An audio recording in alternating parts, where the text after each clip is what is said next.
Good afternoon, welcome, and thank you for joining us. My name is Marielle Villeray. I'm the Program Development Director for the Office of Academic Initiatives and Strategic Innovation here at the Graduate Center.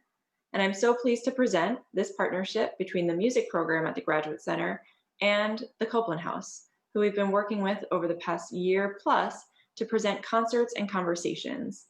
Now that we're in the virtual format, we've expanded that conversation and we invite you to be part of it.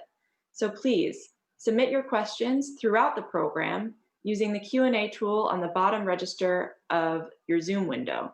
And those will be picked up and included in our live talkback at the end of today's program.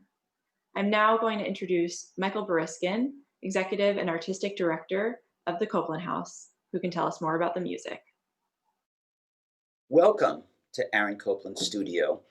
I'm Michael Boriskin. I'm the Artistic and Executive Director here at Copland House, and we're so glad to have you join us for another in our ongoing virtual series called Underscored.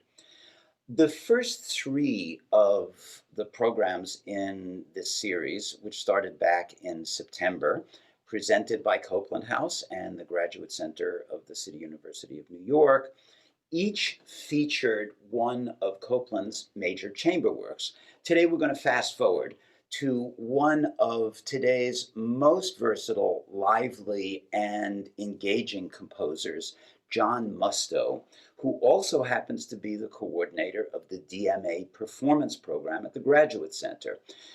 Our music from Copland House Ensemble is going to be playing his sextet for clarinet, piano, and string quartet, which he wrote around 2000. We've played the piece a lot. We've recorded it on CD. It's a big, brilliant, raucous work. The first movement is high energy and super sophisticated. It's full of intricate string quartet writing, a dazzling piano part, to be expected from someone like John Musto, who is an amazing pianist, and a virtuoso standout clarinet part around which the whole piece is built, really unleashing the clarinetist's inner klezmer. The second movement is a set of variations on a rather quiet, contained theme, which brings a bit of decorum to the proceedings, but not too much. And the finale is a wild, earthy, high-speed dance, which really ingeniously weaves within it a Yiddish folk song. After the performance, we will, as usual, have a live Q&A, this time with the composer. And before we hear the music, we will start with a brief introductory conversation with my friend, John Musto. Two-part question to start. We know who the clarinetist was in your mind when you wrote the piece. We'll talk about him shortly. But how did you end up settling on this unusual instrumental combination? Was it part of the terms of your commission? Was it the instrumentalists who were available for that particular premiere? Did you have something in mind, or did you just take a flyer on it? Oh, well, okay. It was for a composer portrait series at the Miller Theater 20 years ago in 2000. Yes, indeed. No, wait, no, it was in 2001. It was February of 2001. And George Steele was there, and he had asked for this piece. I remember that was, we had the piano trio in that. We had a big, the whole first half was a piece called Book of Uncommon Prayer for four singers and piano. And another unusual combination. Yeah, and George had actually asked for a clarinet quintet, and Dave Krakauer was the clarinetist, and so I knew that I was writing for Dave because George asked for a piece for Dave, and so I spoke with Dave. He came over, And basically, he asked for a piece where he could quote "Klez out," because Dave is, he is premier klezmer clarinetist. One of the things that's always interested me and resonated with me about your music, and I know this is so for many, many people all over the country and the world, is the way that you so seamlessly kind of merge American vernacular of various kinds, the groove and the gestures of American vernacular in a concert, within a concert framework and vocabulary. And talk a little bit about how that has become really part of the DNA of your music. You will put next to each other a classically oriented and rigorously worked out fugue next to some kind of stride jazz riff, or maybe even put them together. Maybe your fugue theme will be a a stride piano bass or something like that. Where does that all come from with you?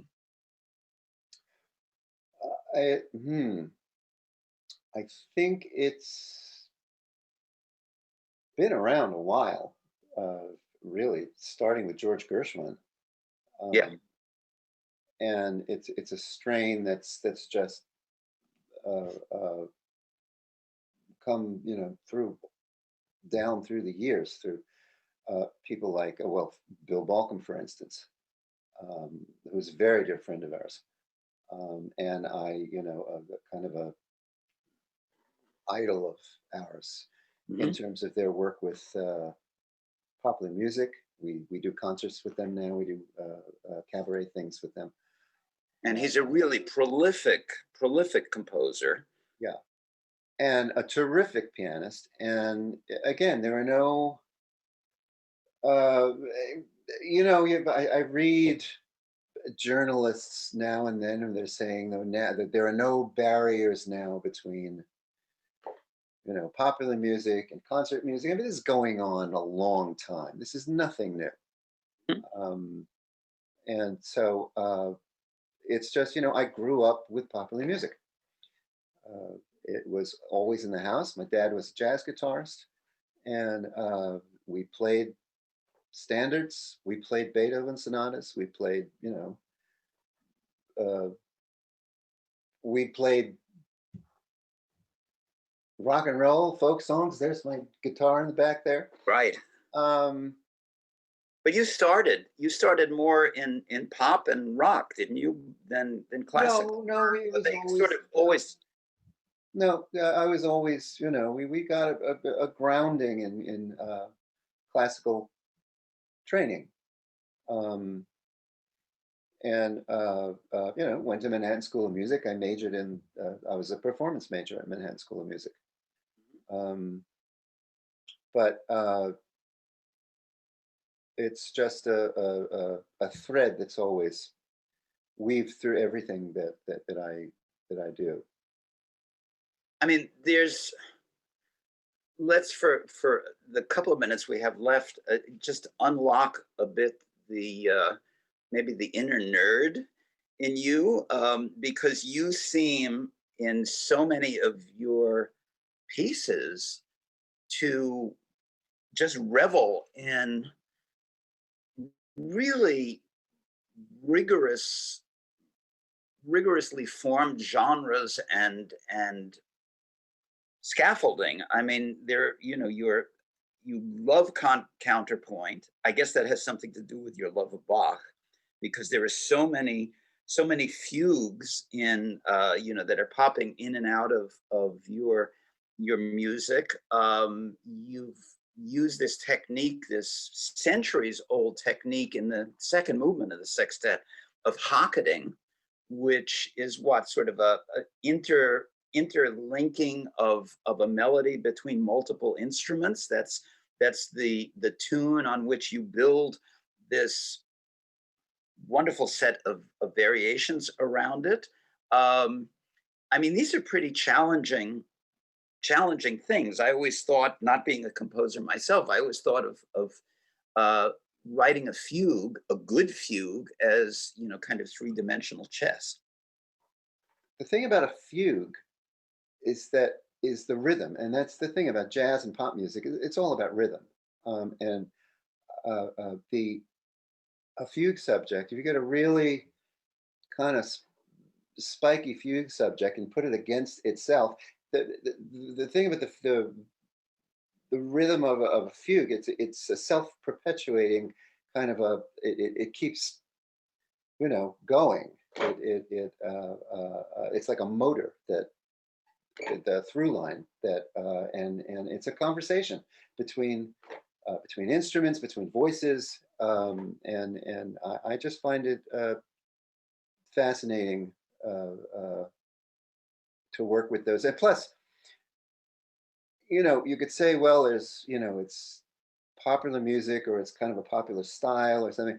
The thing is, if you're going to make a work that's over 32 bars, that's longer than 32 bars, there has to be something, some kind of scaffolding, some kind of structure that will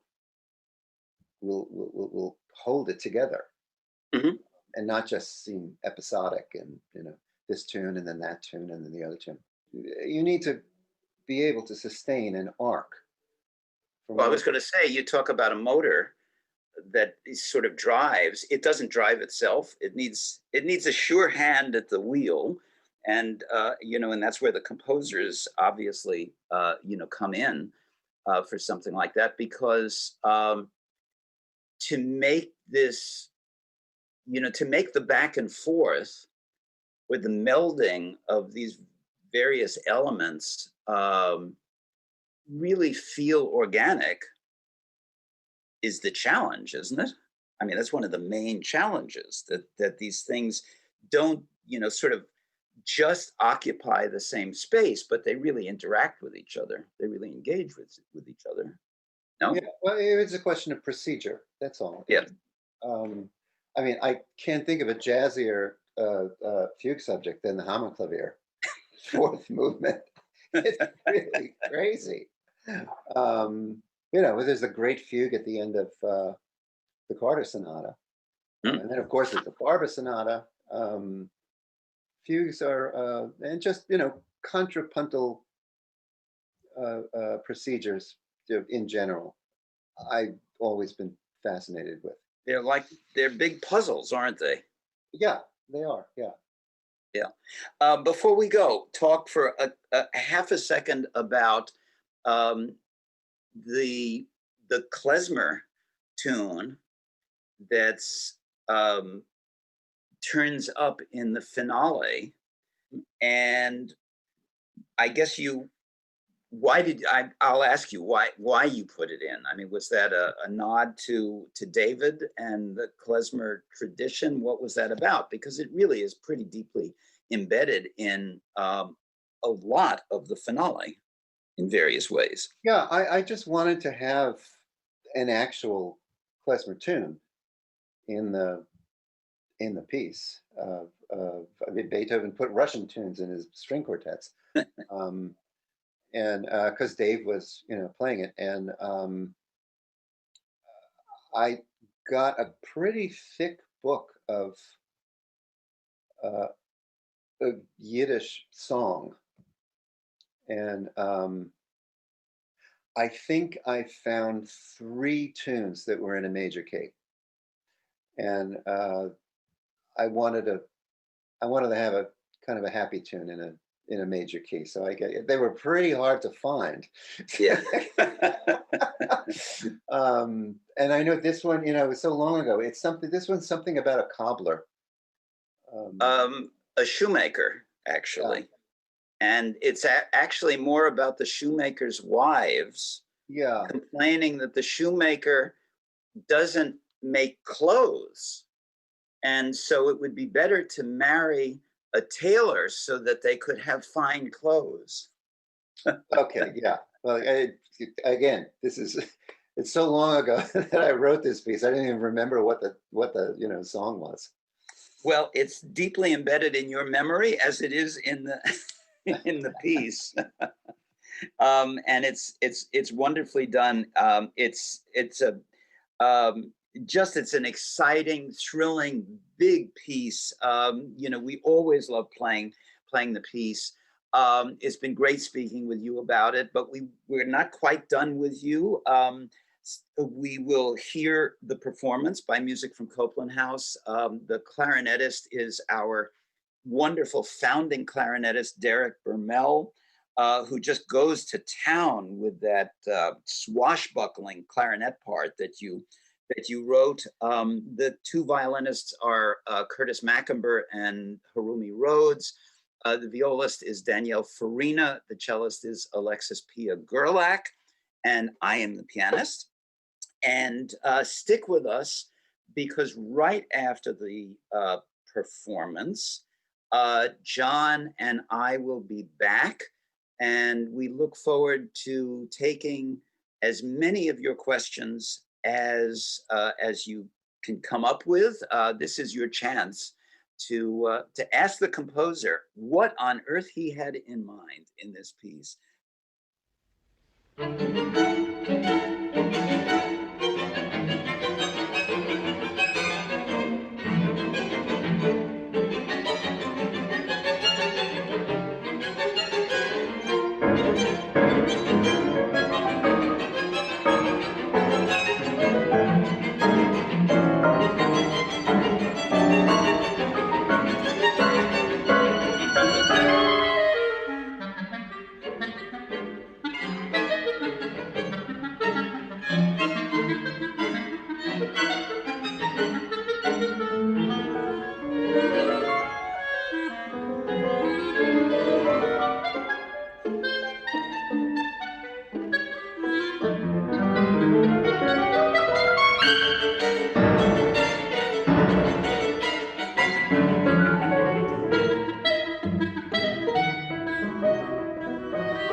Well, I'm here And here we are. That was quite a piece and quite a composer who we're fortunate to have with us right now. A couple of things quickly before we get started, just to reiterate what Mariel said at the top of the show. There's a Q&A button at the bottom center of your screen. So please, feel free to send any and all questions. We'll try to get to as many of them as we can. Anyway, this program is being recorded and will be posted on YouTube and the Graduate Center and Copland House websites after it's closed captioning. Thank you for joining us. John, welcome and hi. I'm out of breath just listening. You cats really cooked on that. That was terrific. And I just might add, because I don't think we covered this in the beginning, that was Derek improvising a cadenza at the end of the second movement, connecting the slow movement to the final movement. There's a place where I left because Dave Krakauer was a terrific improviser, and so is Derek. Derek's a wonderful composer and improviser, and I just, whenever Derek plays the piece, the cadenza seems to be the best part of it, so. Well, I wouldn't go quite that far, but it was a pretty terrific cadenza, and that's the fun and the frustration of improvising, isn't it? You never quite know what you're going to get until that very moment. There's one question actually that I wanted to take. We had a question from Susan, who asked about how we managed this performance during the COVID era. And I do want to assure her and everyone else viewing today that both Copland House and the Graduate Center pretty strictly and seriously adhere to all health protocols and guidelines. It's for both of us, I dare say, a legal as well as a moral, even more important, a moral imperative. Like so many online presentations in this COVID era that we find ourselves, this underscored series is a combination of live and archival material, and this indeed was something that came from the Copland House archives. We did not do this now, although we are in process of producing a number of live events, which will indeed be socially distanced in our performances, possibly in some instances even using masks on screen. So not to worry. We have let's see. Not a question as such, but somebody, Kevin from Great Britain, asked that we wanted to be thanked for introducing him and hopefully other viewers to this piece. And he says it's got a great rhythmic intensity all the way through, which is what we talked about beforehand. Let me ask you, if I can, one question, which we talked a bit about, but we got onto other things before the performance. You said that George Steele, who ran the Miller Theater, had asked you originally for a clarinet quintet, clarinet and string quartet, but you didn't quite, that didn't quite grab you, and you felt that you needed to add the piano. And I was wondering, so what was it about the added element of the piano that sort of unlocked the piece in your own mind for you? I mean, it's obviously your instrument.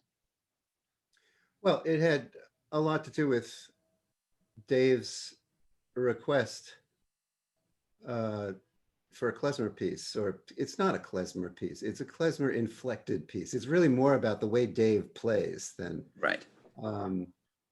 and I just needed more bite. I needed a percussive edge to the piece for rhythmic reasons, because of the string quartet and the clarinet, they're both rather soft-grained. And of course, you could dig in on both those instruments, but I needed something really percussive to set off what they were doing and to give the piece real propulsion. Well, you're already hinting at that when you send the clarinet up into that into the stratosphere. I mean, there's a real bite, and I would say almost a kind of, well, an edge to it when the clarinet is way up in that sort of boisterous, klezmerish range, right? I mean, there's a real bite to the clarinet. Yeah, well, that's actually that's a lick that Dave uses, that I had heard him do a lot. As a matter of fact, the first time I heard him do that was 1992. It was the AIDS Cult Songbook that we were all writing pieces for. And Dave did, it was really kind of a spoken piece, but it was for voice and clarinet. And it was a rather sardonic poem, but he managed to turn his clarinet accompaniment was, it underscored the poem, but then it went all the way up there and did that kind of, he actually made it sound like an ambulance, which was the point of the poem, well, everything that was going on back then. So I remembered that technique that he used, that sliding technique that he used up there. And the notion of changing the format of this piece from what maybe George had originally suggested of clarinet and string quartet is a fairly well inhabited home for chamber music, the clarinet quintet, changing it from that to what it became, which was a sextet for clarinet, piano, and string quartet, which is, even to this day, a very rarely used format that obviously didn't factor into it. You were just looking to assemble your cast, the instrumental cast. Yeah, I mean, I knew I wanted the string quartet and we were going to have the string quartet and the clarinet. I just, it was a question of putting the piano in there to hold it all together. Mm-hmm. Mm-hmm. Well, it certainly succeeded. We have a question from James, who is probably a musician, because he asks about how you generate your melodic material. Do you use pitch cells, melodic gestures? He thought the writing was beautiful, and which I agree with, and the playing was beautiful, for which I thank him. But talk a little bit about that question that I'm sure you've been asked hundreds of times, and that you probably hate answering. But how do you generate melodic material that James is asking about?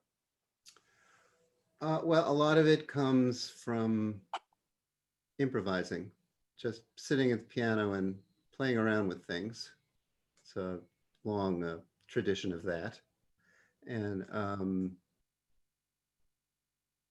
just find, whenever I start a piece, and I'm sure this is the same for a lot of composers, you have to figure out what your premise is, and your musical premise, and usually it's especially with this piece, there were kind of cellular ideas. I was going to ask, what's your premise in this piece? What was your premise? No, simply musical. You whatever. In the very beginning of the piece, I kind of suss out what musical materials are going to be. And then it's just a question of working them out for the rest of the piece. For instance, the first movement is basically, I wouldn't say sonata form. Who knows what a sonata is anymore? But, there's an A section and then there's a working out section. And then there's a return. And there were variations for the second movement. And the last movement was basically a rondo. Tried and true forms, but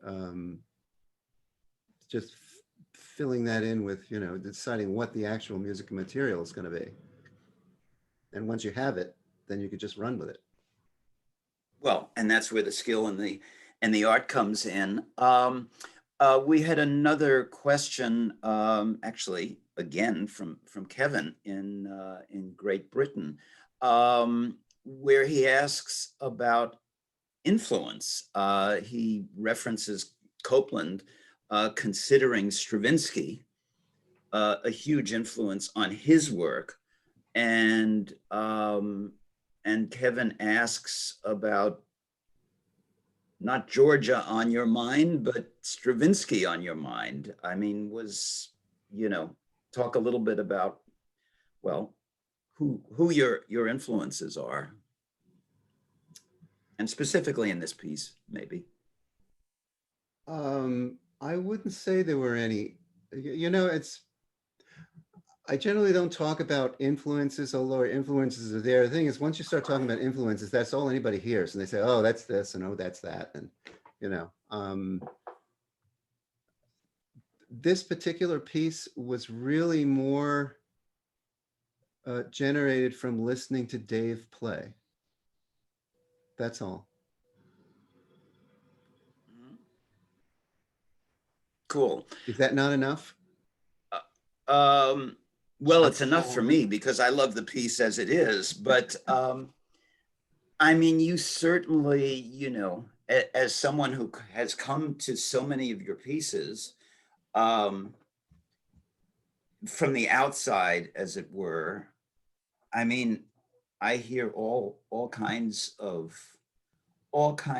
ingredients, all kinds of elements. The thing that has always fascinated me, and we talked a bit about this beforehand, is some of the real rigor that you bring to things like the fugue. I mean, I know this about you, and I know about your passion for Bach and how beautiful your performances, your own keyboard performances are of Bach. So I know how that notion of the puzzle fits into the fugal elements, the contrapuntal elements of your music that are so often present. There's a question here from a very good friend of both of ours, named Stephen in New York, a pianist, who asks about relationships between musical themes in each movement. Was there any kind of musical through line? No, there wasn't. To go back to your last question, and I guess touching on this one too.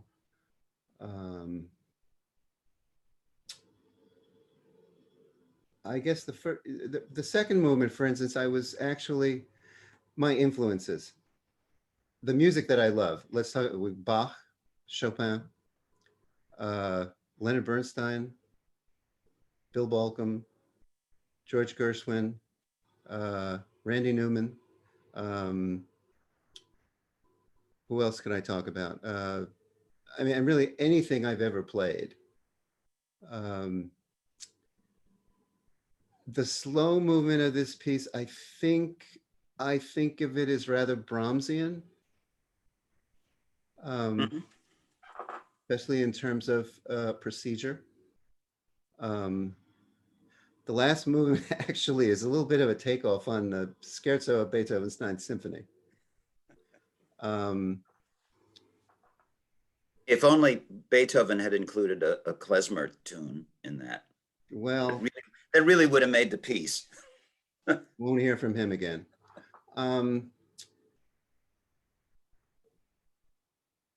I forgot what Stevie's question is. Are we talking about our Stevie? Is that who that is? Yes, we're talking about our Stevie. That's right. And actually, Bruce, who is a friend and colleague of mine, a wonderful composer, asked the same kind of question about, these are both the same question in a sense, musical ideas that span the three movements. Steve had asked about musical themes in each movement, a stylistic through line. I've done that in other pieces. No, these are really three separate movements that don't really share any material that I know of. Although there really is a feel of a real unity, I find as a performer and as a listener, and I think a lot of that comes from just the sort of harmonic world.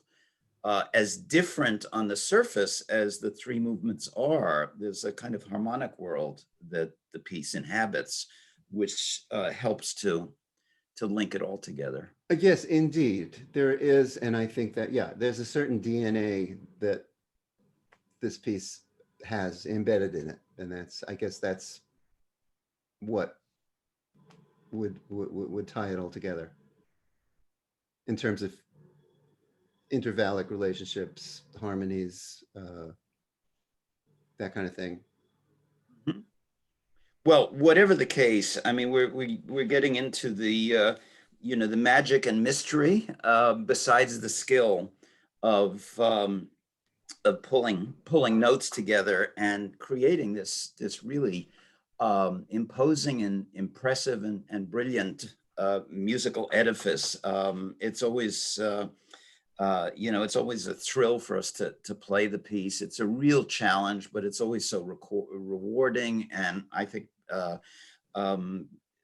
listeners feel that as well. So thank you for writing it, and thank you so much for joining it. I think we've got to sign off, but I do just want to tell everyone who's here that we actually have not one but two new pieces of John's that are in the pipeline for this series, and they are either in production or on the verge of entering production. One is a really, really terrific relatively new cello sonata that John wrote, which we premiered last year. And that's going to be coming up within the next few months in the spring. And we also have a really extraordinary and daunting and brilliant clarinet sonata for which Derek will be back and joining me. And so we're eager to put that into the production queue. So Derek will be back, and John will be back, and we look forward to that. There's going to be a survey that will be circulated to all of you viewing. Please take a moment. It's very short. Take a moment and fill it out. This is still a new series, and it'll help us as we push forward with it. For anybody who wants more information about Copland House, it is on our website. Please visit there, www.coplandhouse.org, and check your calendars and your various email blasts and posts for our next batch of dates on this series. Thanks, John. Always a pleasure to chat, and especially to play the music that you've so fabulously written. And to everyone else, thank you for joining us. We'll see you next time. Bravi tutti. Grazie, mille grazie.